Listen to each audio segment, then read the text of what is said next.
keep meaning to change that intro, but it just takes so long to update it and to animate it, and I just haven't yet, so you're just gonna have to deal with my old logo being there. Anyway, hey, it's Jacqueline or Galacticat, and we're back with another Zodicat. We're doing Libra today, which is my star sign. Happy birthday to everyone who is born this month and at the end of last month. I hope you have or have had a brilliant birthday. Libra is the 7th sign of the zodiac, and it spans between the 23rd of September and the 27th of October. Libra is an air sign and its ruling planet is Venus, which is shared by the other star sign Taurus. Let's jump into the origins. So I had a little bit of trouble last time looking up a specific origin story of Virgo, but the one for Libra seems to be pretty the same across all sources. So the constellation of Libra used to actually be the front claws of the constellation of Scorpius. The Romans decided to split it into two, wanting 12 signs of the zodiac instead of 11. So the front claws became the scales to represent Libra, and they left the tail behind to represent Scorpio. The scales symbolized balance, as they do in many cultures, but of course what I focused on was the connection to the scales of Anubis, the Egyptian god of the afterlife. So Anubis would weigh the worth of a soul against a feather of truth to determine if they could pass into the field of reeds.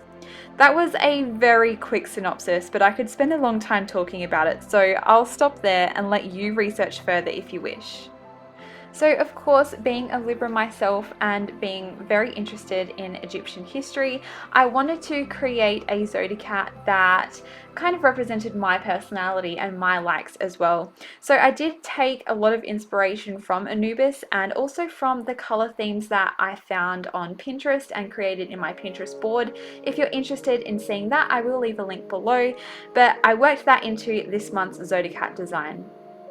Libra's glyph is a kind of horseshoe shape followed by a straight line, and it seems to be the most self-explanatory of most glyphs as it directly represents the set of scales in a really simplified way. As for gemstones, September Librans have sapphire and October Librans have opals. Jade was also mentioned in one source and lapis lazuli in another. I did mention a little bit in my last Virgo video, but gemstones are kind of hard to find one standout stone to represent the entire zodiac sign. Usually when you look up gemstones for a zodiac sign, it will come up with the main month, but that is kind of problematic because zodiacs usually span across 2 months. Well, not 2 months, but they'll have a little bit of 1 month and most of the other month. But being a Libra who was born in September and whose birthstone is sapphire, it's kind of problematic to me to say that Libra's is opal because I've never really associated with opals or had anything to do with opals being a September baby. So yeah, it is kind of hard to find one stone that represents an entire star sign, so there usually is a couple that are mentioned. When it came to flowers, I had a much easier time finding a symbolic flower that represented the whole zodiac sign that all the sources seem to agree on. Compared to last month, I really struggled to find one standout flower, and I actually mentioned quite a few different ones, but they all said that roses were Libra's flower. The rose symbolizes peace and love, which are traits Librans typically hold high in value. Other flowers were mentioned, including bluebells and other blue-toned flowers. I found that interesting though, considering blue and red are complete opposite colours, and they're both primary colours as well. I would have assumed that Librans holding high value in balance would have preferred something that was maybe a mixture of the two, so maybe violets or something, but that's just my own opinion and I'm kind of going off on a tangent here and just thinking about the things that I've read and researched. So yeah, hope you enjoyed that. When it came to animal symbols, my luck with finding most sources saying the same thing ran out with flowers. Much like Virgo, Libra doesn't have a typical animal symbol like most of the other signs. In fact, Libra is the only sign represented as an inanimate object, so it does seem to be harder to find animal symbols of these types of signs that match with each source. Some that did seem to pop up multiple times were snakes and reptiles, ravens, and even wolves, as Librans are seen as people who enjoy the company of others or to be in a pack. While I am a Libra, I don't actually resonate with that statement. And I wanted to take this opportunity to mention again, like I did last time, that you do have different types of signs. You don't just have your star or sun sign. You have your moon sign, your ascending or rising sign, and you have your whole planet ruling signs as well. So while you may resonate with a lot of traits and a lot of things from your star sign, if you find something that you don't resonate with, that might be because your other sign may bring in traits to your personality as well. It's quite in depth.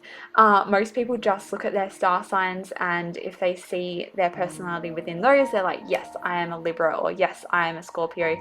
But a lot of times you will find that you don't match exactly. I mean, most of the time you will not match exactly one sign. So that could be because some of your other signs are coming into play. Okay, let's go over some traits of a Libran. So the most common trait of Libran is their inclination to be well balanced, which one would expect considering their symbol is scales. They're usually the diplomatic ones out of a friend group and have the ability to see both sides of an argument, and they advocate for fairness and equality. On the flip side of this, they can be pretty indecisive, and they're not known to choose one side over another. Their connection to their ruling planet Venus, and symbolized in their flower, the rose, they are romantic and charming people. A Libran likes things to be orderly, and they also thrive on things being aesthetically pleasing. And if you know me well, you've probably just spat your tea out, because you would know that I really like using the term aesthetically pleasing.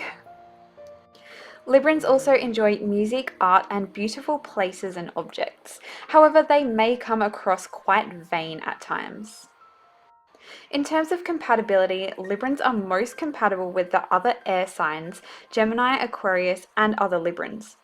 Although they may find that with Geminis and other Librans that they can never come to a decision because of their collective indecisiveness. Librans even get along well with their opposites, Aries. However, when it comes to water signs like Scorpio, things can get a little more tense. They may find that Scorpio doesn't quite trust them fully because of their flirty and romantic nature, but it also makes for a really intense relationship. So that brings us to the end of my quick rundown of a Libra. Let me know if you are one in the comments below, and if you resonated with anything that I said today, and if you'd like me to touch on anything else in my next Zodicat video. I wanted to add a little note here at the end just to kind of explain my schedule, my uploading schedule, because I did miss out last week. I'm super sorry about that, and I am finding that I have been a little bit behind in the previous weeks as well. So I am thinking of changing my uploading date from Thursday to Saturday. So that gives me a little bit more time during the week to get everything done. I'm finding that I'm having a really rough time balancing everything now that I'm streaming 3 days a week over on Twitch. I am, just really kind of struggling to get a good schedule going, and my mind has been a little bit scattered these past couple of weeks. So yeah, I'm sorry that I missed uploading last week. I am going to try and have a more regular uploading schedule, but sometimes I just need those days where I'm not thinking about YouTube filming and editing, and I'm just thinking about my commissions and my streams. So if you do miss me, then yeah, head over to Twitch. I would love to actually speak to you guys live. I will leave a link in the description box below. It would really mean a lot to me if you came over there and said hello to me while I was doing some art and chill with you guys. I honestly, I really am loving it. It's so awesome.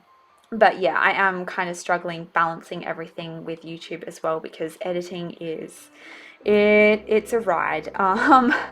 Sometimes it takes me a lot longer than I intend, and sometimes I struggle with that. So anyway, I've been talking for a little bit too long at the end here. I will see you guys hopefully next Saturday. I'm not sure actually what day I'm going to release this on. Probably Friday actually. So it's probably Friday today. Anyway, I'll probably see you next Saturday, so book it in your diaries. I will see you guys then. Thank you so much for watching. Please remember to like and subscribe to my channel because it really means a lot, and your support honestly keeps me going. I love seeing the people that comment every single week. You guys are amazing. There are a couple that I always look forward to seeing your comments. So yeah, keep that going, keep that support coming. It really lifts me up when I'm feeling a little bit in a slump like I have been the past week or so. So thank you guys so much. I will see you next week.